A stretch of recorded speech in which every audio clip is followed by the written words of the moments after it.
Mga kalaki, nandito tayo ngayon sa pangatlong farm na pupuntahan natin. Ito yung daanan, no?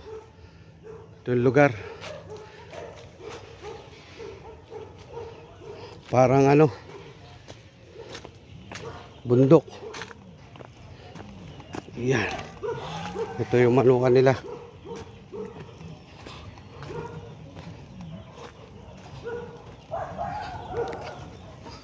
No, may mga tipid dito, lab. Kaya lang hindi na Kaya mga kalaki, papatayin muna natin. Papaalam tayo kung pwedeng mag-video. Disclaimer: this video is for breeding purposes on lino animals were harmed. In making this video, Mga kalaki, yung mga sisiu na babandida natin yan. Hindi natin ganong papakita yung patronizer. Ito, patuloy pa rin nakasama natin. Sir, ano nga pangalan ng manukan yun to? Manukan, Lenlet Farm. Lenlet Farm. Ito po ang Lenlet Farm dito sa Sakupan ng Fairview po to, di ba? Yan. Yung mga kalaki, ang sasabihin ko lang sa inyo, napakagaganda ng mga materyales na ginamit niya dito. Pati yung mga sisiu niya, ang gaganda, perfection rounded over sa tornado hats. Napakagaganda. Hindi ko lang maipakita ng gusto sa inyo na malapitan at strike tayo. Pero pag natinignan nyo, lahat pulang-pula lumawas, mga kalaki. Ang gaganda. Lawak ng manukan nila dito. Naglalaman daw to ng 200 plus noon. At napatigil sila nung nakaraan na nag-pandemic. Ngayon lang ulit nag-breed. Pero grabe, quality. Quality yung mga sisiu nila, mga kalaki. At nag-a-out din sila dito ng mga ng mga stag. Mamaya interviewin natin si sir kung magkano yung mga out niya ng mga stag dito. Sa ngayon, meron silang mga nakatali nandun sa kabila. Lahat. Yan na.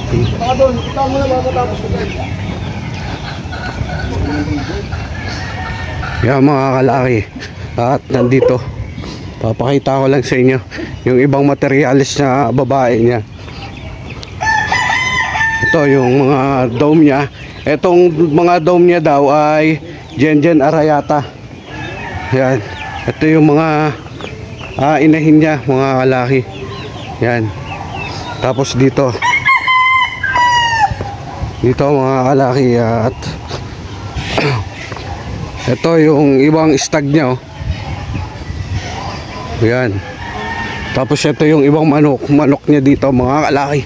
Ang lawak na ito. 200 nga daw dati to ang tipi niya dito. Nalalaman ang 200. Yan napakalawak nung manukan na to. Yan. Napakalawak nung manukan na to, mga kalaki. At nag-out sila ng mga stag. Ito, may mga stag siya dito. Stag at kak. Yan mga kalaki. Stag niya, mga stag niya, saka kak. Ito naman yung kak niya. Tingnan nyo mga kalaki kung gaano kagagwapo yung mga manok niya dito. Hindi ako nang bobola, mga kalaki. Sinasabi ko lang yung totoo sa inyo, ha. Talagang mga quality yung mga manok niya dito. Quality. Makikita nyo naman kahit medyo dry na yung mga balahibo nila, makikita nyo kung gaano ka-quality ang itsura ng mga manok niya. Diba? Lalo na ngayon, ang dami niyang breed. Ang dami niyang papisa ng early bird. Yan, pang out niya din daw yun. Yung mga papisa niya sa early bird, pang out niya din. Yan. Tingnan nyo yung mga itsura, mga kalaki. Yan, tingnan nyo yung itsura ng mga stag niya dito. Talagang quality. Yan. Bali dalawang manukan to. Hinati sa gitna. Yan Bali ngayon taon na to, madami siyang breeding. Mayroon siyang early bird saka ano, national, marami siyang pasisiw. Yan, tingnan nyo.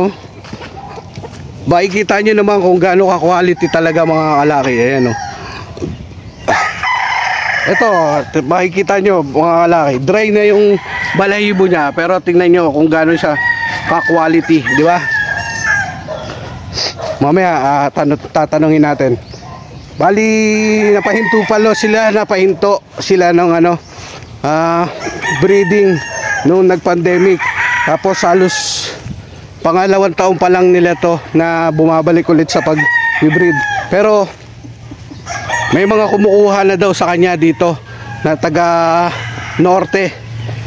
Kaya hindi siya nakakapagpagulang ng husto. Yan mga kalaki oh. Ito yung dome niya oh. May mga palay siyang dome. Gen Arayata yung dome niya. Kaya makikita nyo oh. Grabe quality. Ito kak na to, kak. Yan, tingnan nyo naman, di ba? Talagang quality sila mga kalaki.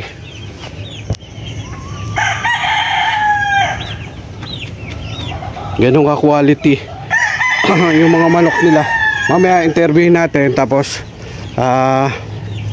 tanong na rin natin kung magkano yung out niya sa mga stag. Tignan nyo mga kalaki oh. Itsura yan, talagang quality. Makikita nyo naman kung ano itsura talaga ng quality at hindi, di ba? Yan, talagang quality siya. Malawak to mga kalaki. Ito lang yung unang bahagi, pero tapos meron pa dito itong bahagi na to.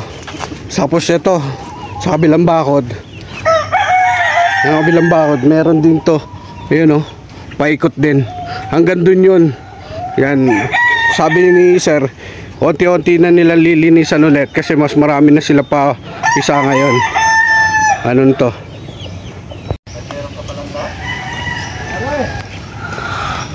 Yan. Yun lang.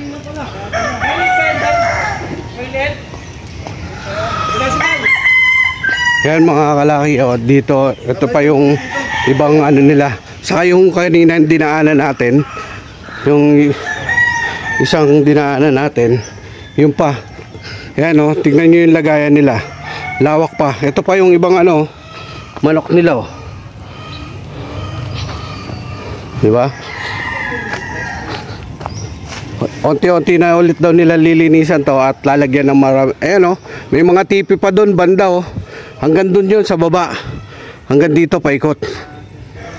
Tingnan nyo to, itsura na ito. Oh, quality mga kalaki. Grabe.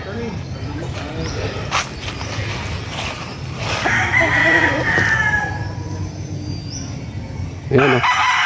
Kikita nyo naman na quality. Tara, interviewin natin si sir at tanungin natin kung ano yung mga ibang linyada niya dito. Ito po yung binandingan natin dito sa North Fairview.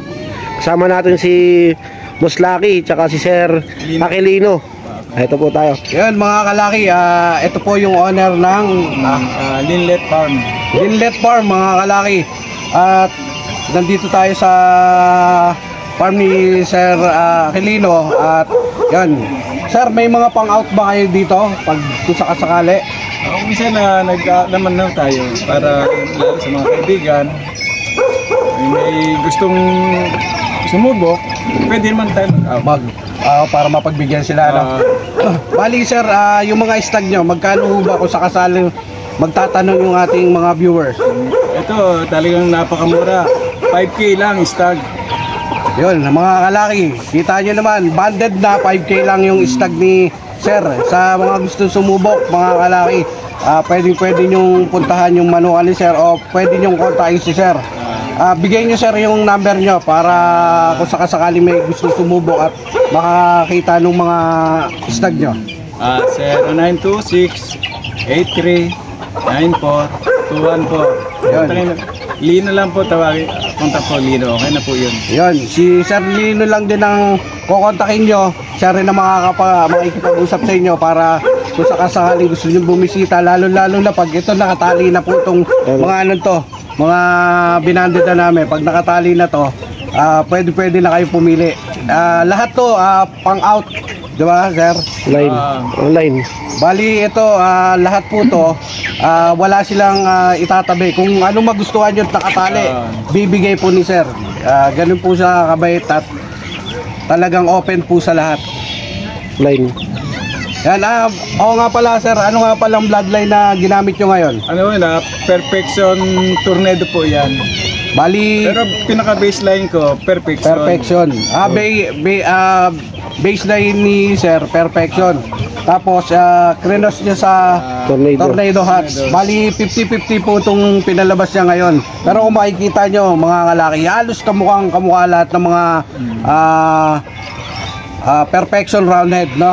Sir, talagang saka pinakita ko naman yung mga ibang manok ni sir diyan sa video natin. Kayo na umusga kung gaano kagugwapo. Yun mga kalaki, hanggang dito na nga lang siguro kasi babalik kami dito sa susunod na banding sang national. Marami na ulit papusa si sir.